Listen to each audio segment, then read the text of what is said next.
belajar dari rumah laba-laba nih ya kan. Ketemu nggak sengaja mampir ke sawah. Nih, ketika melihat laba-laba, maka pertama yang saya ingat adalah ketika Rasulullah Shallallahu Alaihi Wasallam itu hijrah ke Madinah. Dia dikejar-kejar musuh, masuk ke dalam gua dan guanya itu ditutup oleh sarang laba-laba ini nih. Cuman dia laba-laba Arab sama kayak laba-laba Indonesia atau enggak ya kan? Atau jangan-jangan yang kayak gini ini bukan laba-laba.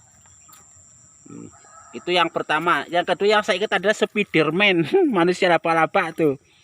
Nah ya kan tuh, manusia laba-laba yang saya ingat kedua tuh.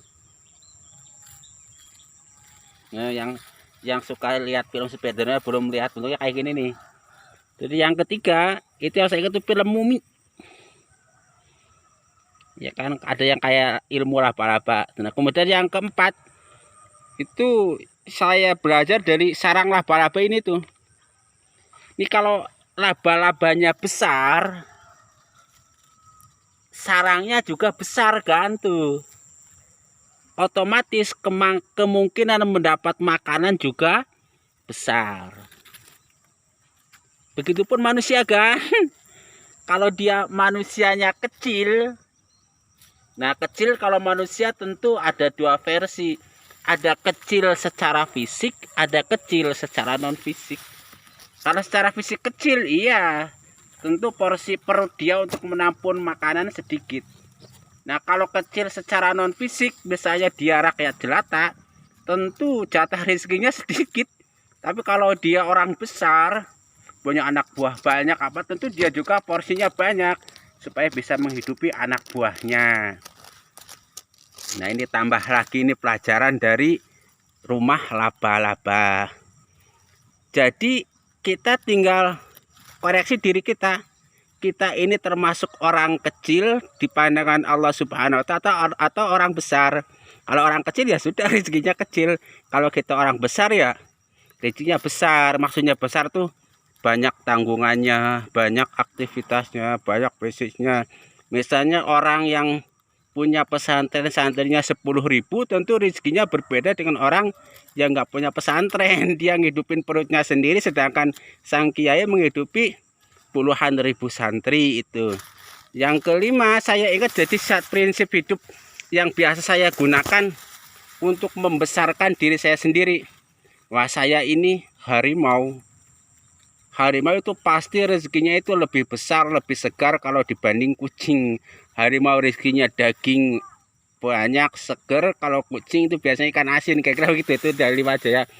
Nah kebetulan di sini tuh entah ada fenomena apa kan, itu banyak, ada puluhan sarang laba-laba kayak gini. Kalau laba-laba itu ya, bahkan mungkin ratusan nih. Lihat aja nih sawah seluas ini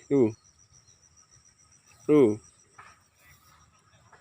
laba-labanya banyak tuh.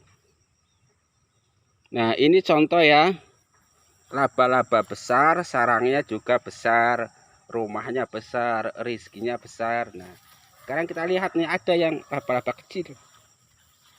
Mana ya? Nih, ini dia lebih kecil. Tuh, laba-laba kecil.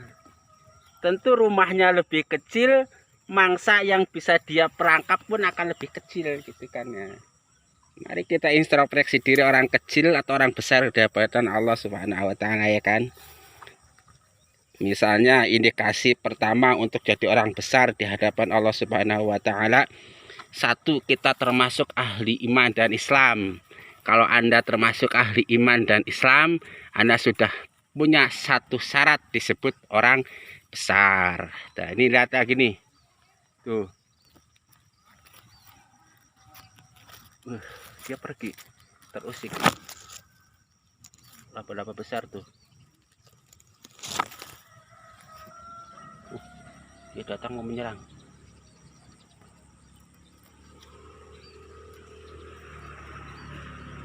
Tuh lihat, laba-laba besar nih.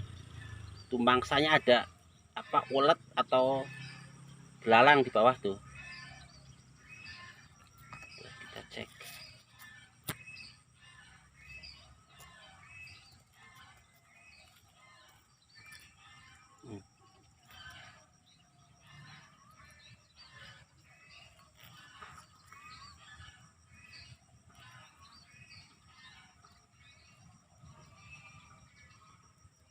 Binatang apa nih? Tuh, laba-laba besar. Ini rezekinya besar tuh. Kita beralih ke yang lain. Coba tuh.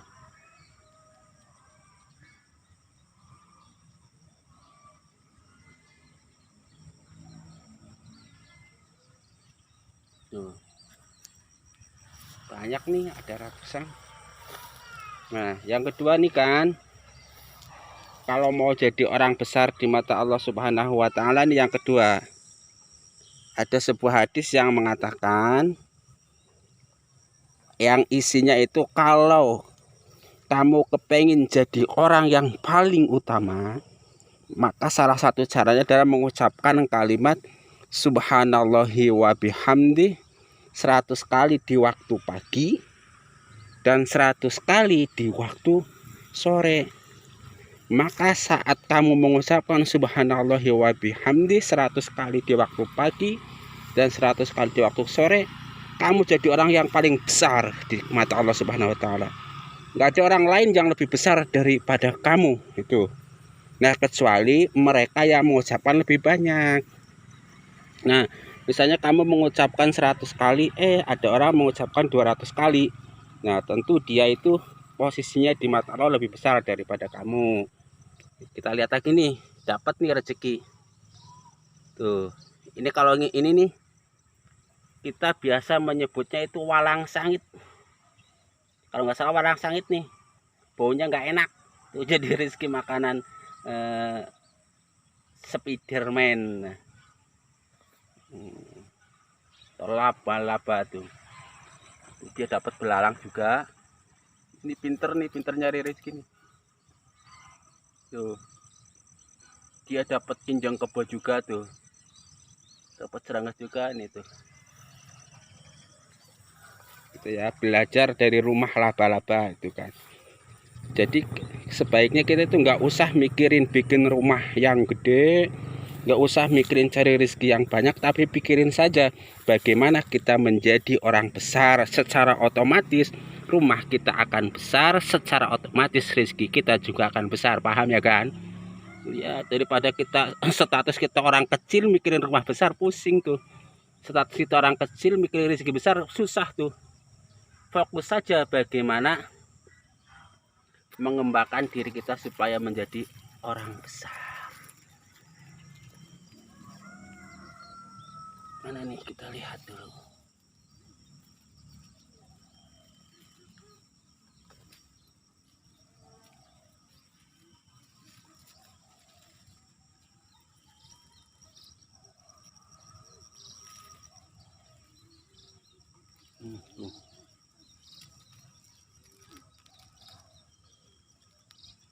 Itu ya, ini kuning ya.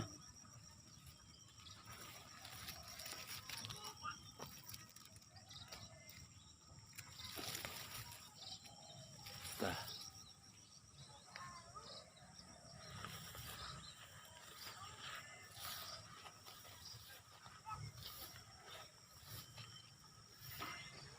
Yang ketiga apa kan? Banyak lah.